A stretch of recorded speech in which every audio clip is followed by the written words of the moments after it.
আরো উপস্থিত আছেন সংগঠিত মহিলা কাউন্সিলর আমার সভাপতিত্ব করছেন এবং সভাপতি বর্তমান। আসলে আমাদের এই সংস্থা হইল আমাদের পাশে দাঁড়ায়, তাদের বিপদ আপদের পাশে দাঁড়ায়, সব মিলে আবারও ধন্যবাদ জানাই। এই মর্মে আমি এখন আমাদের সংগঠনের যিনি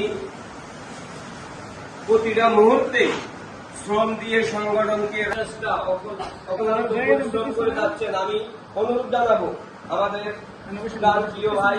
আজকে অনুষ্ঠানে যারা আসছেন আমাদের অতিথি বৃন্দ, আসলে ধন্যবাদ দিয়ে কাউকে খুশি বা সন্তুষ্ট করা যায় না। ধন্যবাদ এমন কিছু জিনিস